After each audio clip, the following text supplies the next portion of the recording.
Hello and welcome to ET Edge Insights. I am Poonam Mondal and today we have a very special guest, Mr. Ravi Varma, who is the founder and the managing director of Hypro. Welcome, sir. Hello, thank you.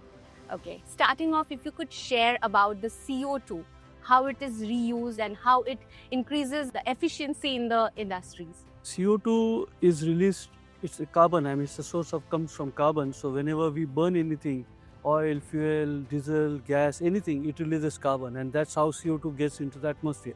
So we have technologies to capture this CO2 before it gets into the atmosphere.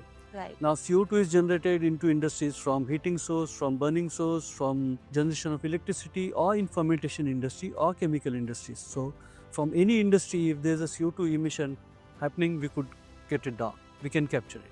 Okay, if you could share how your company is helping to reduce that CO2 emission and the carbon footprint and how it is reused further in the industry. We are into this field for more than 25 years. So we primarily focus on breweries. In brewery, there's a fermentation which leads to fermentation and forms alcohol and CO2 at the same time. So this CO2 is then captured, is purified, is compressed, is liquefied and evaporated back for using into the brewery, because the brewery needs carbon dioxide for carbonation of beer, transfer of beer from one vessel to another, and for also packaging.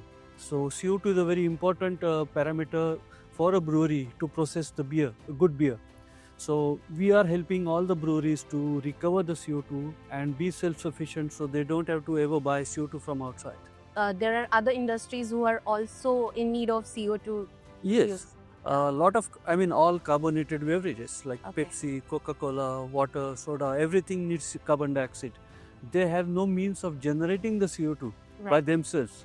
But if there's a distillery in their vicinity or a brewery in the vicinity who are fermenting and producing CO2, that CO2 can be captured and used by the carbonation industries, this who produce beverages. So it can be then recycled within the vicinity. Someone is having the CO2 as a waste, and for someone it's a product. Absolutely. So we could bridge that gap and have a circular kind of economy within the vicinity. With the help of CO2 recovery, do you see the net zero is possible? Net zero is possible only with CO2 recovery, because right now what people are talking about, reduction of carbon footprint, this is fine, that's reduction. That's Right. You can optimize or improvise your processes and reduce the carbon footprint for by maybe 10, 15, 20%. Right. But what about the 80%?